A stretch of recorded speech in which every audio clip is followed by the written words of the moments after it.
आज दोस्तों अपनी इस वीडियो के माध्यम से हम बात करेंगे कि क्या पुलिस आपको व्हाट्सएप पर जो नोटिस भेजती है 41A का, क्या उसकी कोई वैलिडिटी है, मतलब वो काम करेगा, क्या उसको आपको मानना चाहिए। साथ में ही आपके पास पुलिस वाले कोई भी पहुंचे, उन्होंने आपको 41A का नोटिस नहीं दिया, नॉर्मल सा मामला चीटिंग का है और सीधा आपको अरेस्ट करने पहुंच गए, क्या ये चीज सही है? या फिर पुलिस आपके घर गई और सीधा आपके घर में सर्च करना शुरू कर दिया, आपके घर को पूरा सर्च किया, उसके बाद आपके हाथ में एक नोटिस थमा दिया और बोला कि शाम तक आ जाना, मतलब कि आप रहते हो कहीं पर भी दूर दराज एरिया में, मान लीजिए आप रहते हैं झारखंड में, पुलिस आपके पास आई थी मदुरई से या चेन्नई से आई थी और आपको दे दिया आपके हाथ में नोटिस और बोला कि आप कल वहां पहुंच जाना। क्या एकदम से पहुंचना आपके लिए पॉसिबल होगा? क्या ये सब चीजें सही कर रही है पुलिस? और आपका नाम किसी भी तरह के मामलों में आ जाता है तो उन मामलों से आप निपटोगे कैसे? कई बार मामला देखा गया है कि आप इजीली पुलिस स्टेशन से ही उस मामले से निकल सकते थे, बट क्योंकि आप भाग गए या फिर आपने बचने की कोशिश करी या फिर आपने एंटीसिपेटरी बेल लगा दी,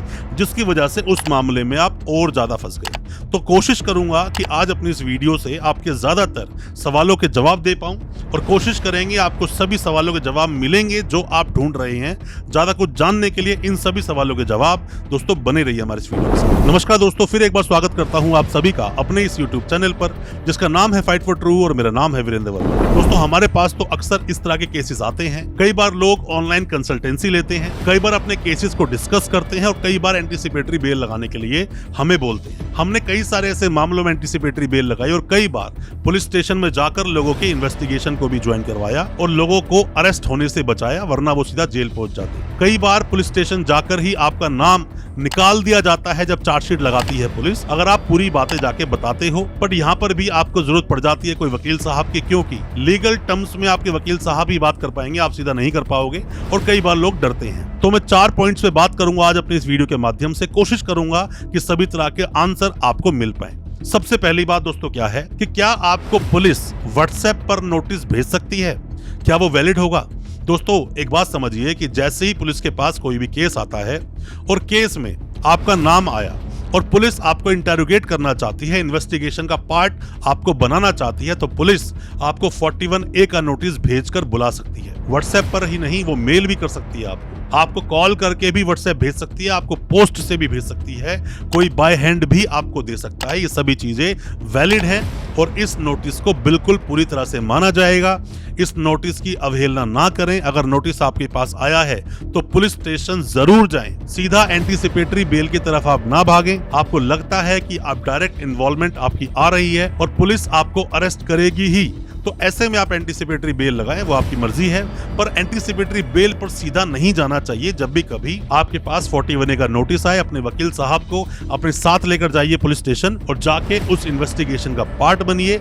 इंटेरोगेट जो वो करना चाहते हैं उस इंटेरोगेशन का भी आप पार्ट बनिए। तो ऐसे में आपके वकील साहब आपको पुलिस स्टेशन से वापस ले आएंगे, अरेस्ट आपको नहीं होना पड़ेगा। तो इतना भी घबराने की आपको जरूरत नहीं है। कोई भी ऑनलाइन कंसल्टेंसी चाहते हैं तो भी आप व्हाट्सएप हमें कर देंगे, तो भी हम आपको रिप्लाई कर देंगे, या फिर कोई सवाल है आप पूछ सकते हैं। पहली बात तो ये सभी तरह के नोटिस वैलिड है। अब दूसरी बात हम करते हैं, पुलिस आपके घर पहुंची, पुलिस ने आते ही आपके घर के अंदर घुस गए और सर्च करना शुरू कर दिया। क्या ये हो सकता है? क्या ये वैलिड है? दोस्तों बिल्कुल इलीगल चीज है ये। ऐसे इलीगल अगर कोई भी काम आपके साथ हुआ है और आपके घर में कैमरे लगे हैं तो उसकी रिकॉर्डिंग करें। या पुलिस वाले अंदर घुसे हैं, कुछ सर्च कर रहे हैं, तो उसकी वीडियोग्राफी कर लें अपने फोन से, तो पुलिस वाले वहां रुक जाएंगे। या फिर भी करते रहे तो कोई बात नहीं, आप वीडियो बनाइए और जब भी कभी आपको कोर्ट जाना पड़ेगा तो उस वीडियो को दिखाइए कि किस पावर पर या किस ऑर्डर पर इन्होंने आपके घर की सर्च की, जबकि वो सिर्फ नोटिस देने आप लोगों को आए थे। नोटिस आपको वो दे रहे हैं, बाय हैंड दे रहे हैं, और मान लीजिए आप घर पे नहीं हो, आपकी वाइफ है या आपकी मदर है, फादर है, भाई है, बहन है, तो उनको वो नोटिस देकर जा सकते हैं। बट ऐसे ही आपके घर में घुस नहीं सकते। और ये भी बिल्कुल गलत होगा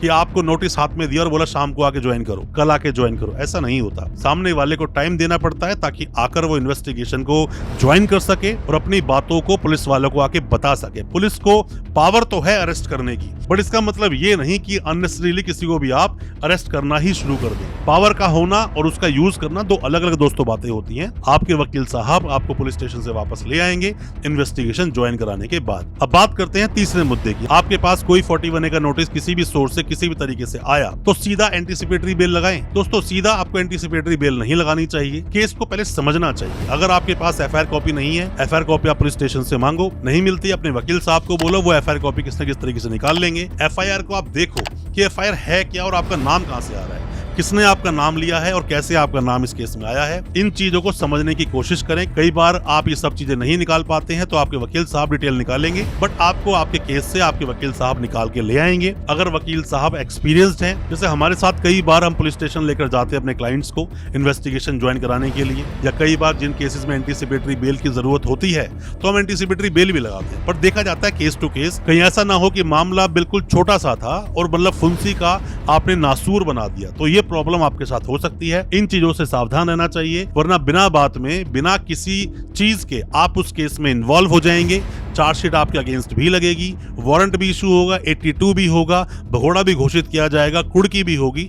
ये सारे प्रोसेस आपके अगेंस्ट हो सकते हैं। इन चीजों को बिल्कुल सावधान रहें, इन चीजों के लिए सावधानी बरतें। अब बात करते हैं चौथी बात की, क्या करना चाहिए। दोस्तों, आप में से किसी ने भी अगर एक बार एंटीसिपेटरी बेल लगा दी, मान लीजिए आप गए सेशंस कोर्ट में, आपने एंटीसिपेटरी बेल लगा दी और बेल लगाने के बाद डिसमिस हो गई, और ज्यादा चांस है कि बेल आपकी डिसमिस ही होगी। ये लोअर कोर्ट में या फिर सेशंस कोर्ट की मैं बात कर रहा हूँ, ज्यादातर बेल डिसमिस हो जाती हैं अगर बात को अच्छे से ना रखा जाए, अच्छे ग्राउंड्स के साथ प्रेजेंट ना किया जाए, आपकी बात को पूरी तरह से कोर्ट में ना बताया जाए, बेल डिसमिस हो जाती है। तो हाई कोर्ट जरूर जाएं, हाई कोर्ट से डिसमिस हो, सुप्रीम कोर्ट जरूर जाएं, अपनी बात को रखें, अपनी बात को पूरी तरह से ठीक से अगर आप रखेंगे तो मेरा मानना है अरेस्ट नहीं होगे, जेल आपको नहीं जाना पड़ेगा, आप बाहर से बाहर निकल जाओगे, प्रॉब्लम्स आपके साथ नहीं होगी। पर अगर आप इन चीजों को फॉलो नहीं करते हो, सीधा सेशंस कोर्ट गए, बेल लगाई, बेल डिसमिस हो गई, फरार हो गए, भाग गए, कब तक भागोगे दोस्तों? भागने से कोई सॉल्यूशन होगा नहीं, ये चीजें और भी ज्यादा बिगड़ती चली जाएंगी। बेटर है कि आप सरेंडर कर दें, पैसा नहीं है बेल लगाने का, या आप वो बेल नहीं लगा पा रहे हैं, सरेंडर कर दें तो भी आपकी 2-4 महीने बाद बेल हो जाएगी, अगर बिना बात में आपका नाम आया है। पर अगर सीरियस मामले में करोड़ों रुपए की ठगी आपने की है तो ऐसे मामलों में कई बार पैसे देने के बाद ही बेल होती है, या फिर डायरेक्ट अगर आपकी इन्वॉल्वमेंट नहीं है तो आपकी बेल हो जाएगी। ये सब चीजें डिपेंड करती है वकील साहब की एक्सपर्टीज पर, कितने एक्सपर्ट हैं वकील साहब और कितनी बार ऐसे केसेस को हैंडल किया है, ये सब चीजें देखी जाती हैं। दोस्तों, आप कोई भी किसी तरह का सजेशन चाहते हैं या ऑनलाइन कंसल्टेंसी चाहते हैं, आप दिए गए नंबर पर व्हाट्सएप कर सकते हैं या फिर